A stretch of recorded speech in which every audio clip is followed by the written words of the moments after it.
Shami wicket चटकाए जा रहे हैं, स्टार बल्लेबाज शतक लगा रहे हैं। लगता है भारत की गाड़ी एक आईसीसी ओडीआई टूर्नामेंट पर चल पड़ी है। बांग्लादेश के खिलाफ 6 विकेट से जीत के साथ की भारत ने शुरुआत अपने चैंपियंस ट्रॉफी सफर की। ESPN cricket info match day Hindi में आपका स्वागत है। मैच का रिव्यू करने के लिए हमारे साथ जुड़ रहे हैं संजय मांजरेकर और Anant Kumble. Thank you so much sir. शानदार शतक पर इस जीत की नींव गेंदबाजों ने रची थी।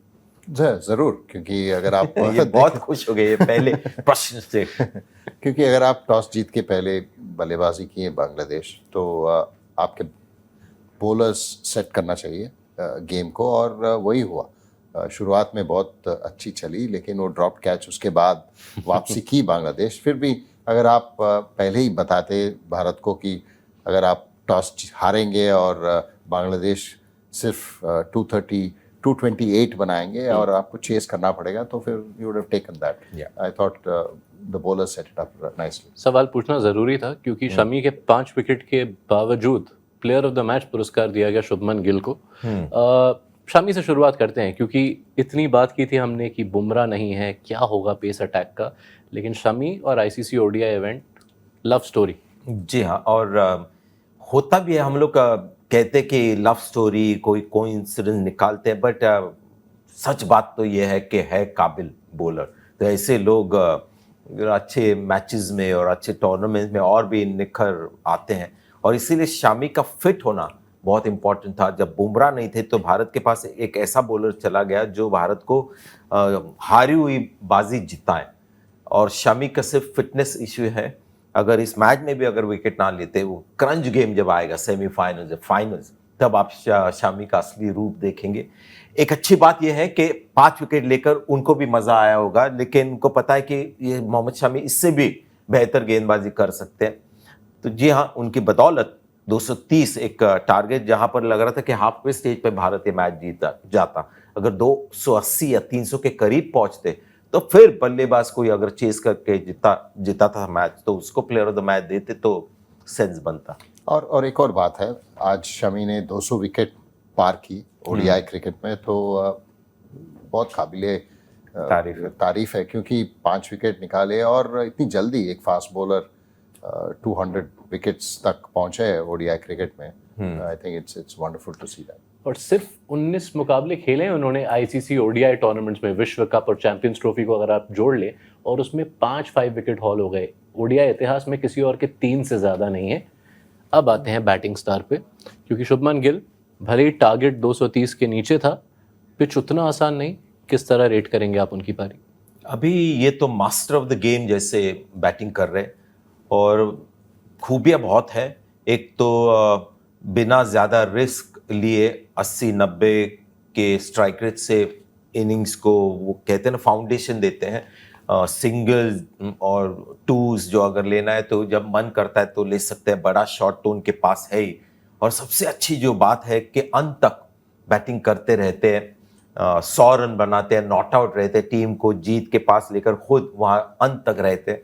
और लगता है जब इस तरह के वनडे इंटरनेशनल 100 जब करते तो सिर्फ 3rd गियर में ही वो ये काम कर जाते हैं। ऐसे लगता है कि और भी शुभमन गिल के पास काबिलियत है, या शायद काफ़ी कहते हैं ना रिजर्व में उन्होंने रखा, उसके बावजूद एक आराम से वनडे इंटरनेशनल 100 करना बताता है कि कितनी काबिलियत इनमें है।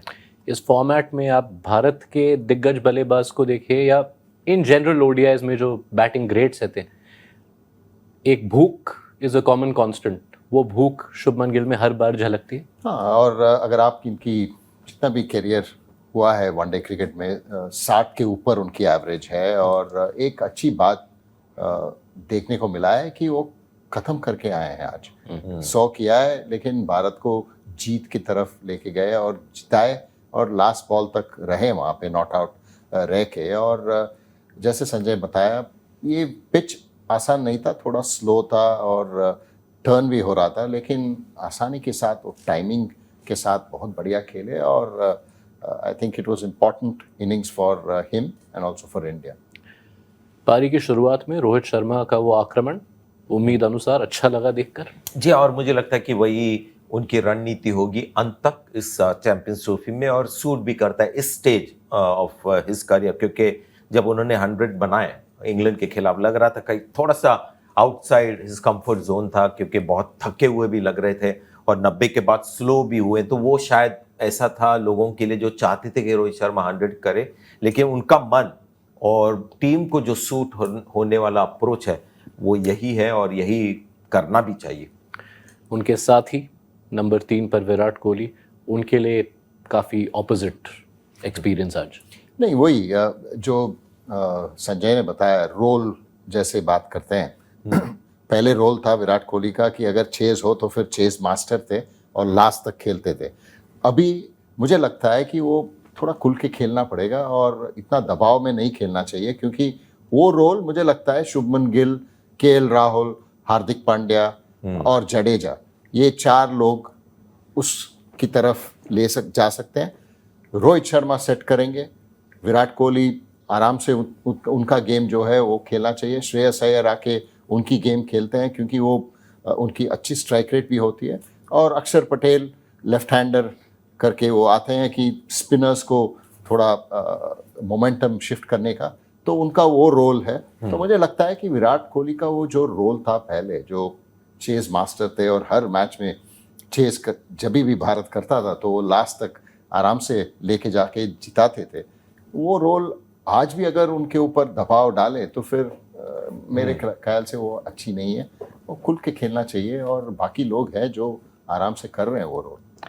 चेस के अंत में केएल राहुल के आत्मविश्वास के लिए महत्वपूर्ण 41 रन, बहुत ही इम्पोर्टेंट, बड़ा स्कोर है नहीं, लेकिन ये बहुत ही एक कहते हैं ना कि फ्रेजाइल पैकेज है। केएल राहुल बहुत बढ़िया खेलते हैं, गजब के शॉट्स खेलते हैं, लेकिन इनको अच्छा स्पिरिट में रखना, अच्छा मूड में रखना और कॉन्फिडेंट रखना, ये बहुत इंपॉर्टेंट है। और ये बड़ा स्कोर नहीं था, 50-100 रन नहीं बने थे, लेकिन जिस तरह से खेले एकदम रिलैक्स लग रहे थे एंड में, और ये भारत के लिए आगे जाके एक बड़ी खुशखबरी है। और गेंदबाजी पर वापस ध्यान दें तो हर्षित राणा के 3 विकेट, अक्षर पटेल के 2 विकेट शुरुआत में कीमती योगदान। ज़रूर, अगर आप जब भी मैच खेलते हैं, जो भी क्रिकेट मैच हो, अगर आपके बॉलर्स शुरू में ही विकेट चटकाते हैं तो दबाव, ऑपोजिशन जितना भी बैट्समैन, जितना भी दिग्गज बल्लेबाज हो, तो उनके ऊपर दबाव रहता है। अगर आप जल्दी से ही विकेट लेते हैं, फास्ट बॉलर्स लिए, शमी ने लिया और हर्षित राणा ने लिया, उसके बाद स्पिनर आते ही 2 बॉल पे 2 विकेट चटकाए और हैट्रिक शायद हो सकता था, कैच छूटा। लेकिन बॉलिंग आई थिंक इंडिया की पहले मैच में बराबर रहा और फील्डिंग का ही एक समस्या है जो आई एम श्योर भारत को इम्प्रूव करना पड़ेगा। लेकिन वैसे अगर देखें तो फिर सब कुछ अच्छा रहा, बल्लेबाजी अच्छा रही, फिर बॉलिंग भी अच्छा रही और मेरे हिसाब से अच्छा शुरुआत थी भारत के लिए। प्लेइंग 11 से आप सहमत थे? जी हाँ, वरुण चक्रवर्ती आ सकते, आएंगे नहीं, बट अगर वो खेले तो कोई भारत के लिए मुझे नहीं लगता कि भारत कमज़ोर हो जाएगा अगर वरुण चक्रवर्ती खेले। और बाकी तो मुझे लगता है कोई जगह है नहीं। हर्षित राणा ने अपना स्थान पक्का कर दिया, हर्षदीप के आगे उनको खिलाया, सही गलत वो अब हो गया, वो पास्ट में है। विकेट टेकिंग, जब स्पिन की खास अगर कुछ नई कंट्रीब्यूशन आती रहेगी तो फिर हर्षित राणा को खिलाना पड़ेगा, क्योंकि उनमें वो क्षमता है कि अगर बॉलिंग करते हैं तो हर मैच में विकेट ले ही जाते हैं। बांग्लादेश की ओर रुख फरमाए तो तौहिद हृदय, जाकर अली, उन्होंने थोड़ी रिस्पेक्टेबिलिटी लाई स्कोर में, लेकिन एक बार 35 पर 5 आप हो जाएं तो वहाँ से वापसी करना बेहद मुश्किल। नहीं, बहुत मुश्किल है, लेकिन दाद देनी पड़ेगी क्योंकि फाइट बैक थी बांग्लादेश की। और जाकर अली और हृदय जो पहली बार शतक बनाए ओडीआई क्रिकेट में, और वो भी चैंपियंस ट्रॉफी भारत के विरुद्ध, ज़्यादा कॉन्फिडेंस लेके जाएंगे। लेकिन मुझे लगता है कि उनकी ओपनर्स और सीनियर बैटर्स जो है, मुशफिकुर रहीम, वो लोग थोड़ा रन करना पड़ेगा, नहीं तो मुश्किल होगा बांग्लादेश के लिए, क्योंकि पहली मैच हार चुके हैं और अगले 2 मैच न्यूजीलैंड और पाकिस्तान के विरुद्ध है। दोनों मैच जीतना पड़ेगा अगर आपको सेमीफाइनल्स तक पहुंचना हो। आखिरी सवाल आप दोनों से, साथ में काफ़ी क्रिकेट खेला है आपने, साथ में कभी हिंदी में बातचीत की? नहीं इंग्लिश है, इंग्लिश। चलिए, तो ये हमारे लिए बैज ऑफ ऑनर हो गया। ये अचीवमेंट हमारे लिए अनलॉक्ड है। शुक्रिया अनिल कुंबले, संजय मांजरेकर, आपके वक्त के लिए। भारत का अगला मुकाबला पाकिस्तान से, इन दोनों से कई बातचीत होगी उसी मैच के ऊपर, तो बने रहिए हमारे साथ ESPN Cricket for match day Hindi पर।